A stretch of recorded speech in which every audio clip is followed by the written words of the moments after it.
আসসালামু আলাইকুম রহমতুল্লাহি ওবরাকাতু। সাহাবিদের বলা হয় আকাশের নক্ষত্রের চেয়েও দামি। আমরা জানি নবীজির 4 জন প্রধান সাহাবী ছিলেন। নবীজির পর তাদের দ্বারা ইসলামের সবচেয়ে বেশি কল্যাণ হয়েছে। এই 4 সাহাবার মধ্যে শয়তান সবচেয়ে যাকে বেশি ভয় পেত তিনি হচ্ছেন হজরত ওমর ফারুক রাদিয়াল্লাহু তাআলা আনহু। হাদিসে এসেছে হজরত ওমর যেই রাস্তা দিয়ে হেঁটে যেতেন শয়তান সেই রাস্তা দিয়ে 40 দিন যেত না। হাদিসের বর্ণনা শুনেই বোঝা যাচ্ছে যে হজরত ওমর রাদিয়াল্লাহু তাআলা আনহু কত বড় ঢাল ছিলেন ইসলামের পক্ষের। অথচ ইসলাম কবুল করার আগে তিনি ছিলেন কাফিরদের ঢাল, ইসলামের ঘোর শত্রু। কিভাবে ইসলামের শত্রু ইসলাম গ্রহণ করলেন বা ইসলাম কবুল করার পর তার দ্বারা ইসলামের কতটা কল্যাণ সাধিত হয়েছে, আজকের ভিডিওটিতে তার সবটুকুই জানাবো ইনশাআল্লাহ। চলুন শুরু করা যাক মূল আলোচনা। ষষ্ঠ নববী বর্ষের শেষ দিকে জিলহজ মাসের কোনো একদিনে সাফা পাহাড়ের পাশ দিয়ে যাবার সময় আবু জাহেল রাসূল সাল্লাল্লাহু আলাইহি সাল্লামকে প্রথমে অশ্লীল ভাষায় গালিগালাজ করল। তাতে তার কোনো ভাবান্তর দেখতে না পেয়ে আবু জাহেল একটা পাথর ছুঁড়ে রাসূলের মাথায় আঘাত করল। তাতে তার মাথা ফেটে রক্তধারা প্রবাহিত হতে থাকল। রাসূলুল্লাহ সাল্লাল্লাহু আলাইহি সাল্লাম নীরবে সবকিছু সহ্য করলেন। আবু জাহেল অতঃপর কাবা গৃহের নিকটে গিয়ে তার দলবলের সাথে বসে উক্ত কাজের জন্য গৌরব জাহির করতে থাকল। আবদুল্লাহ বিন জুদানের জনক দাসী সাফা পাহাড়ের ওপরে তার বাসা থেকে এ দৃশ্য অবলোকন করে। ওই সময় হামজা বিন আব্দুল মুত্তালিব মৃগা থেকে তীর ধনুকে সুসজ্জিত অবস্থায় ঘরে ফিরছিলেন। তখন উক্ত দাসীর নিকটে সব ঘটনা শুনে রাগে অগ্নিশর্মা হয়ে ছুটলেন আবু জাহেলের খোঁজে। তিনি ছিলেন কুরাইশগণের মধ্যে মহাবীর ও শক্তিশালী যুবক। তিনি গিয়ে আবু জাহেলকে মসজিদুল হারামে পেলেন এবং তীব্র ভাষায় তাকে গালি দিয়ে বললেন, হে গুজ্জদার দিয়ে বায়ু নিঃসরণকারী ব্যক্তি, অর্থাৎ হে কাপুরুষ, তুমি আমার ভাতিজাকে গালি দিয়েছ, অথচ আমি তার দিনের ওপরে আছি বলেই তার মাথায় ধনুক দিয়ে এমন জোরে আঘাত করলেন যে সে দারুণভাবে জখম হয়ে রক্তাক্ত হয়ে গেল। তখন আবু জাহেলের বনু মখজুম গোত্র এবং হামজার বনু হাশেম গোত্র পরস্পরের বিরুদ্ধে চড়াও হল। এমতাবস্থায় আবু জাহেল নিজের দোষ স্বীকার করে নিজ গোত্রকে নিরস্ত করল। ফলে আসন্ন খুনোখুনি হতে উভয় পক্ষ বেঁচে গেল। বলা বাহুল্য, হামজার এই ইসলাম কবুলের ঘোষণাটি ছিল আকস্মিক এবং ভাতিজার প্রতি ভালোবাসার টানে। পরে আল্লাহ তার অন্তরকে ইসলামের জন্য প্রশস্ত করে দেন এবং তিনি নির্যাতিত মুসলমানদের জন্য শক্তিশালী ও নির্ভরযোগ্য স্তম্ভ রূপে আবির্ভূত হন। হজরত ওমরের ইসলাম গ্রহণ।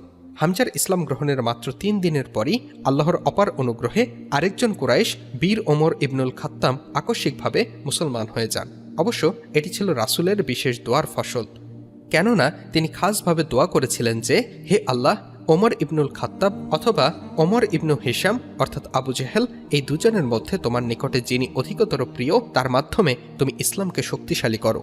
পরের দিন সকালে তিনি এসে ইসলাম গ্রহণ করলেন এবং কাবা গৃহে গিয়ে প্রকাশ্যে সালাত আদায় করলেন। অতঃপর ওমরের ইসলাম গ্রহণের ফলে প্রমাণিত হল যে তিনিই ছিলেন আল্লাহর নিকটে অধিকতর প্রিয়।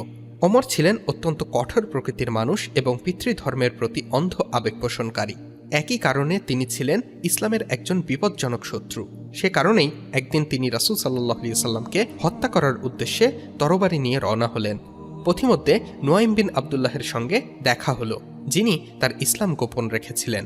তিনি বলেন, কোথায় চলেছ ওমর? তিনি বললেন, আমি ওই বিধর্মী মোহাম্মদের উদ্দেশ্যে বেরিয়েছি। এ ব্যক্তি কুরাইশদের মধ্যে অনৈক্য সৃষ্টি করেছে, তাদের জ্ঞানীদের বোকা বলছে, তাদের ধর্মে দোষারোপ করছে, তাদের উপাস্যের গালি দিয়েছে, অতএব আমি তাকে হত্যা করব। নুয়াইম বললেন, তাকে হত্যা করে বনু হাশেম ও বনু জোহরা থেকে কিভাবে রক্ষা পাবে? ওমর বললেন, তুমিও দেখছি পূর্বপুরুষদের ধর্ম পরিত্যাগ করে বেদিন হয়ে গেছ। নুয়াইম বললেন, আমি কি তোমাকে একটি আশ্চর্যজনক খবর দেব না? ওমর বললেন, কি খবর? নুয়াইম বলল, তোমার বোন ও ভগ্নিপতি বেদিন হয়ে গেছে এবং তারা তোমার ধর্ম পরিত্যাগ করেছে। এতে ওমরের আত্মসম্মানে ঘা লাগল এবং ক্রোধে অগ্নিশর্মা হয়ে বোনের বাড়ির দিকে ছুটলেন। হজরত খাব্বাব ইবনুল আরদ ওই সময় ঘরের মধ্যে গোপনে স্বামী স্ত্রীকে কোরআনের সূরা তোহা এর তালিম দিচ্ছিলেন। ওমরের পদশব্দে হচ্চকিত হয়ে তিনি ঘরের এক কোণে লুকিয়ে যান। ওমর ঘরে ঢুকে বললেন, শুনলাম তোমরা দুজনে বেদিন হয়ে গেছ। ভগ্নিপতি সাইদ বললেন, হে ওমর, যদি আপনার ধর্ম ছাড়া অন্য ধর্মের সত্য নিহিত থাকে তবে সে বিষয়ে আপনার রায় কি? একথা শুনে ওমর তেলে বেগুনে জ্বলে উঠে ভগ্নিপতির ওপর ঝাঁপিয়ে পড়লেন ও তাকে নির্মমভাবে প্রহার করতে থাকলেন। তখন বোন ফাতেমা তাকে স্বামী থেকে পৃথক করে দিলেন। এতে ওমর ক্ষিপ্ত হয়ে বোনের গালে জোরে চপেটাঘাত করলেন। তাতে বোনের মুখমণ্ডল রক্তাক্ত হয়ে গেল। সঙ্গে সঙ্গে বোন তেজস্বী কণ্ঠে বলে উঠলেন, হে ওমর, তোমার ধর্ম ছাড়া যদি অন্য ধর্ম সত্য থাকে? বলেই তিনি সোচ্চার কণ্ঠে কালামায়ে শাহাদত উচ্চারণ করলেন এবং বললেন, আমরা ইসলাম কবুল করেছি এবং আল্লাহ ও তার রাসূলের ওপর ঈমান এনেছি। এক্ষণে তোমার যা খুশি করো। ইবনু হাশেম বোনের রক্তাক্ত চেহারা দেখে এবং তার মুখে এ দৃপ্ত সাক্ষ্য শুনে ওমরের মধ্যে ভাবান্তর দেখা দিল। তিনি লজ্জিত হলেন ও দয়ার্থ কণ্ঠে বললেন, তোমাদের কাছে যে পুস্তিকাটি আছে ওটা আমাকে একটু পড়তে দাও। বোন সরসে বললেন, তুমি অপবিত্র, ওই কিতাব পবিত্র ব্যক্তি ভিন্ন স্পর্শ করতে পারে না, ওঠো গোসল করে এসো। ওমর তাই করলেন। অতঃপর কুরআনের উক্ত খণ্ডটি হাতে নিয়ে সূরা তহা পড়তে শুরু করলেন। যখন 14তম আয়াত পাঠ করলেন, নিশ্চয়ই আমি আল্লাহ, আমি ব্যতীত আর কোনো ইলাহ নেই, অতএব তুমি আমারই ইবাদত করো এবং আমার স্মরণে সালাত কায়েম করো। তহা আয়াত 14। এই আয়াত পাঠ করেই ওমর বলে উঠল, কতই না সুন্দর ও কতই না মর্যাদাপূর্ণ এই বাণী, তোমরা আমাকে মুহাম্মদ কোথায় বলে দাও। অন্য বর্ণনায় এসেছে 15 আয়াত পর্যন্ত নিশ্চয়ই কিয়ামত আসবে, আমি এটা গোপন রাখতে চাই যাতে প্রত্যেকে স্ব কার্য অনুযায়ী ফল লাভ করতে পারে। এ পর্যন্ত পাঠ করে তিনি বলে ওঠে, কতই না পবিত্র ও কতই না সুন্দর এই বাণী। ওমরের কথাটা শুনে খাব্বাব গোপন স্থান থেকে তড়িৎ বেরিয়ে এসে বললেন, সুসংবাদ গ্রহণ করো হে ওমর, আমি আশা করি গত বৃহস্পতিবার রাতে আল্লাহর রাসূল সাল্লাল্লাহু আলাইহি সাল্লাম যে দোয়া করেছিলেন তা তোমার শানে কবুল হয়েছে। চলো, আল্লাহর রাসূল সাফা পাহাড়ের পাদদেশের বাড়িতে অবস্থান করছেন। যথাসময়ে কোষবদ্ধ তরবারি সহ ওমর সেখানে উপস্থিত হলেন। তাকে তরবারি সহ দেখে হামজা রাদিয়াল্লাহু তাআলা আনহুর নেতৃত্বে সবাই তাকে মোকাবেলার জন্য প্রস্তুত হয়ে গেলেন। হামজা সবাইকে আশ্বস্ত করে বললেন, তাকে স্বাচ্ছন্দ্যে আসতে দাও, যদি সে সদিচ্ছা নিয়ে এসে থাকে তবে ভালো, নইলে তরবারি দিয়েই তার ফয়সালা করা হবে। অতঃপর রাসূল সাল্লাল্লাহু আলাইহি সাল্লাম ভিতর থেকে বেরিয়ে এসে ওমরের জামার কলার ও তরবারির খাপ ধরে জোরে টান দিয়ে বললেন, ওলিদ বিন মুগীরাহের মতো অপদস্থ ও শাস্তিপ্রাপ্ত না হওয়া পর্যন্ত কি তুমি বিরত হবে না? অতঃপর আল্লাহর নিকটে প্রার্থনা করে বললেন, হে আল্লাহ, এই যে ওমর, তুমি ওমর ইবনুল খাত্তাবের মাধ্যমে ইসলামের শক্তি বৃদ্ধি করো। এই দোয়ার প্রভাব ওমরের ওপর এমনভাবে পড়ে যে তিনি সঙ্গে সঙ্গে বলে ওঠেন, আমি সাক্ষ্য দিচ্ছি যে আল্লাহ ব্যতীত কোনো উপাস্য নেই এবং আপনি অবশ্যই আল্লাহর রাসূল। সাথে সাথে তিনি ইসলাম কবুল করেন এবং আল্লাহর রাসূল সাল্লাল্লাহু আলাইহি সাল্লাম ও গৃহবাসী সাহাবীগণ এমন জোরে তাকবীর ধ্বনি করলেন যে মসজিদুল হারাম পর্যন্ত সে আওয়াজ পৌঁছে গেল। হযরত ওমর রাদিয়াল্লাহু তাআলা আনহুর ইসলাম পরবর্তী ঘটনা। ইসলাম কবুলের পরপরই তিনি ইসলামের সবচেয়ে বড় দুশমন আবু জাহেলের গৃহে গমন করলেন এবং তার মুখের উপর বলে দিলেন যে, আমি তোমার কাছে এসেছি এ খবর দেওয়ার জন্য যে আমি আল্লাহ ও তার রাসূল সাল্লাল্লাহু আলাইহি সাল্লামের উপরে ঈমান এনেছি এবং তিনি যে শরীয়ত এনেছেন আমি তা সত্য বলে জেনেছি। একথা শুনেই আবু জেহেল সরসে তাকে গালি দিয়ে বলে উঠল, আল্লাহ তোমার মন্দ করুক এবং তুমি যে খবর নিয়ে এসেছ তার মন্দ করুক। অতঃপর তার মুখের ওপরে দরজা বন্ধ করে দিয়ে ভেতরে চলে গেল। এরপর ওমর গেলেন সে সময়ের সেরা মাউথ মিডিয়া জামিল বিন মামার আল জামহির কাছে এবং তাকে বললেন যে আমি মুসলমান হয়ে গেছি। সে ছিল কুরাইশ বংশের সেরা ঘোষক এবং অত্যন্ত উচ্চকণ্ঠের অধিকারী। গুরুত্বপূর্ণ কোনো সংবাদ তার মাধ্যমেই সর্বত্র প্রচার করা হতো। ওমর রাদিয়াল্লাহু তাআলা আনহুর মুখ থেকে তার ইসলাম গ্রহণের সংবাদ শোনা মাত্র সে বেরিয়ে পড়ল আর চিৎকার দিয়ে সবাইকে শোনাতে থাকল, খাত্তাবের বেটা বিধর্মী হয়ে গেছে। ওমর রাদিয়াল্লাহু তাআলা আনহু তার পিছনেই ছিলেন। তিনি বললেন, সে মিথ্যা বলছে, বরং আমি মুসলমান হয়েছি। একথা শোনা মাত্র চারদিক থেকে লোক জমা হয়ে গেল এবং সকলে ওমরের ওপরে ঝাঁপিয়ে পড়ে গণপিটনি শুরু করল। এই মারপিট দুপুর পর্যন্ত চলল। এই সময় কাফিরদের উদ্দেশ্যে ওমর বললেন, যদি আমরা সংখ্যায় 300 পুরুষ হতাম তবে দেখতাম এরপরে মক্কায় তোমরা থাকতে না আমরা থাকতাম। এই ঘটনার পর নেতারা ওমরকে হত্যা করার উদ্দেশ্যে তার বাড়ি আক্রমণ করার সিদ্ধান্ত নিল। ওমর রাদিয়াল্লাহু তাআলা আনহু ঘরের মধ্যেই ছিলেন। এ সময় তাদের গোত্রের সঙ্গে সন্ধিসূত্রে আবদ্ধ বনু শাহম গোত্রের জনক নেতা আস ইবনে ওয়াইল সেখানে এসে উপস্থিত হলেন। ওমর রাদিয়াল্লাহু তাআলা আনহু তাকে বললেন যে আমি মুসলমান হয়েছি, বিধায় আপনার সম্প্রদায় আমাকে হত্যা করতে চায়। তিনি বলে উঠলেন, কখনোই তা হবার নয়। বলেই তিনি সোজা চলে গেলেন জনতার ভিড়ের সামনে। জিজ্ঞেস করলেন, তোমরা এখানে জটলা করছো কেন? তারা বলল, ইবনুল খাত্তাব বিধর্মী হয়ে গেছে। তিনি বললেন, যাও, সেখানে যাবার কোনো প্রয়োজন নেই। তার একথা শুনে লোকেরা ফিরে গেল। এরপর ওমর রাদিয়াল্লাহু তাআলা আনহু রাসূলের খিদমতে হাজির হয়ে গেলেন। হে আল্লাহর রাসূল, আমার কি হক এর ওপরে নেই?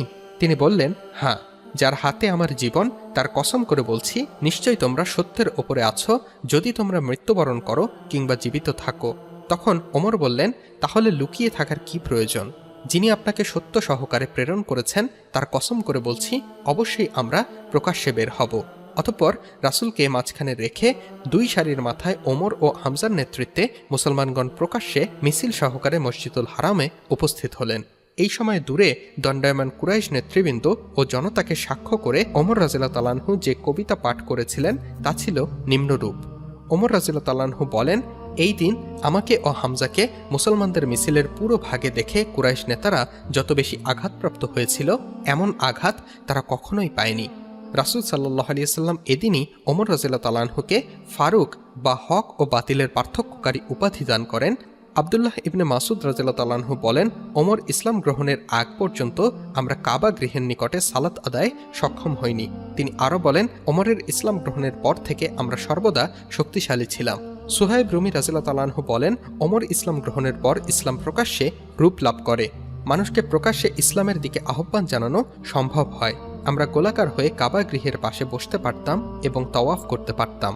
যারা আমাদের ওপরে কঠোরতা দেখাতো তাদের প্রতিশোধ নিতাম এবং তাদের কোনো কোনো অন্যায়ের প্রতিবাদ করতাম। ওমরের ইসলাম গ্রহণের সম্পর্কে আতা ও মুজাহিদের সূত্রে ইবনু ইসহাক আরেকটি বর্ণনা উদ্ধৃত করে বলেন, আল্লাহ সর্বাধিক অবগত কোনটা সঠিক। আবু হাশিম ও আবু মুত্তালিব গোত্রের প্রতি আবু তালিবের আহ্বান। হামজা ও ওমর রাদিয়াল্লাহু তাআলা আনহু এর পরপর মুসলমান হয়ে যাওয়ায় কুরাইশরা দারুণভাবে ক্ষিপ্ত হয়ে উঠেছিল। ইতিপূর্বে তারা মুহাম্মদকে হত্যা করে তার রক্তের বিনিময়ে জনক উমরাহ বিন ওয়ালিদ নামক এক যুবককে আবু তালিবের কাছে সমর্পণ করতে এসেছিল। ফলে হামজা ও ওমরের ইসলাম গ্রহণে মুসলমানদের মধ্যে আনন্দ ও সাহসের সঞ্চার হলেও দূরদর্শী ও স্নেহশীল চাচা আবু তালিবের বুকটা ভয়ে সবসময় দুরুদুরু করত, কখন কোন মুহূর্তে শয়তানেরা আকস্মিকভাবে মুহাম্মদকে হামলা করে মেরে ফেলে। সব দিক ভেবে তিনি একদিন স্বীয় প্রপিতামহ আব্দে মানাফের দুই পুত্র হাশেম ও মুত্তালিবের বংশধরগণকে একত্রিত করলেন। অতঃপর তাদের সামনে বললেন যে, এতদিন আমি এককভাবে ভাতিজা মোহাম্মদের তত্ত্বাবধান করেছি, কিন্তু এখন এই চরম বার্ধক্যে ও প্রচণ্ড বৈরী পরিবেশে আমার পক্ষে এককভাবে আর মোহাম্মদের নিরাপত্তা বিধান করা সম্ভবপর নয়। সে কারণে আমি তোমাদের সকলের সহযোগিতা চাই। গোত্র নেতা আবু তালিবের এই আহ্বানে ও গোত্রীয় রক্তধারার আকর্ষণে সবাই প্রতিজ্ঞাবদ্ধ হল এবং মুহাম্মদের হেফাজতের ব্যাপারে সবাই একযোগে তাকে সহযোগিতা করার আশ্বাস দিল। একমাত্র চাচা আবু লাহাব বিরোধিতা করল এবং সে মুহাম্মদের বিপক্ষে দলের প্রতি সমর্থন দানের ঘোষণা দিল। বিরোধী পক্ষের পাল্টা ব্যবস্থা গ্রহণ। এক মাসেরও কম সময়ের মধ্যে ঘটে যাওয়া পরপর 4টি ঘটনায় মুশরিক নেতাদের মধ্যে যেমন আতঙ্ক সৃষ্টি হয়, তেমনি মুহাম্মদ ও তার সাথীদের বিরুদ্ধে চূড়ান্ত আঘাত হানার জন্য তারা মরিয়া হয়ে ওঠে।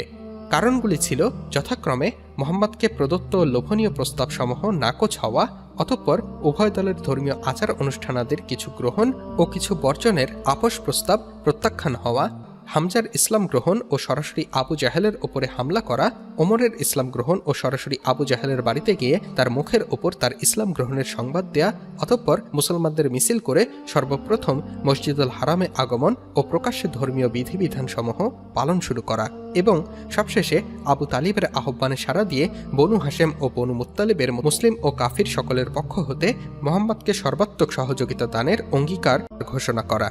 এসব ঘটনার প্রেক্ষিতে মুশরিক নেতৃবৃন্দ মুহাসসাব উপত্যকায় সমবেত হয়ে এবং বিস্তারিত আলোচনার পর বনু হাশেম ও বনু মুত্তালিব গোত্রদ্বয়ের বিরুদ্ধে সর্বাত্মক বয়কটের সিদ্ধান্ত গ্রহণ করে। সর্বাত্মক বয়কট সপ্তম নববী বর্ষের শুরুতে।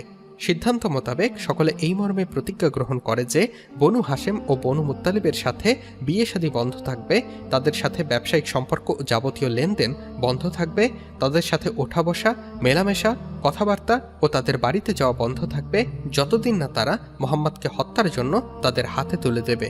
সপ্তম নববী বর্ষের 1 মুহররমের রাতে সম্পাদিত উক্ত অঙ্গীকারপত্রটি কাবা গৃহের ভেতরে টাঙ্গিয়ে রাখা হলো। উক্ত অঙ্গীকারনামার লেখক বুগাইস বিন আমের বিন হাশেমের প্রতি আল্লাহ রাসূল সাল্লাল্লাহু আলাইহি ওয়াসাল্লাম বদদোয়া করেন, ফলে তার হাতটি পক্ষাঘাতগ্রস্ত হয়ে যায়। শেয়াবে আবু তালিবে 3 বছর।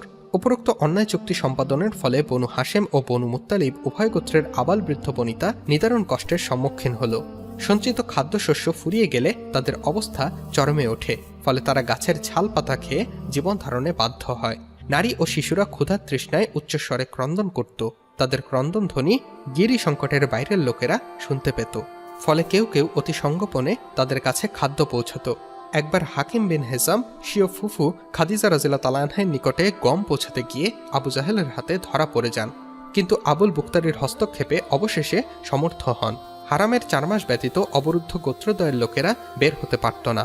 অবশ্য যেসব কাফেলা বাহির থেকে মক্কায় আসত তাদের কাছ থেকে প্রয়োজনীয় খাদ্যশস্য ক্রয়ে বাধা ছিল না, কিন্তু সেক্ষেত্রেও মক্কার ব্যবসায়ীরা জিনিসপত্রের এমন চড়ামূল্য নির্ধারণ করে দিয়েছিল যে তা ক্রয় করা প্রায় অসম্ভব ছিল। অন্যদিকে আবু তালিবের দুশ্চিন্তা ছিল রাসূলের জীবন নিয়ে। রাতের বেলা সকলে শুয়ে যাওয়ার পর তিনি রাসূলকে উঠিয়ে এনে তার বিশ্বস্ত নিকটাত্মীয়দের সাথে বিছানা বদল করাতেন, যাতে কেউ তাকে অপহরণ করে নিয়ে যাওয়ার সুযোগ না পায়।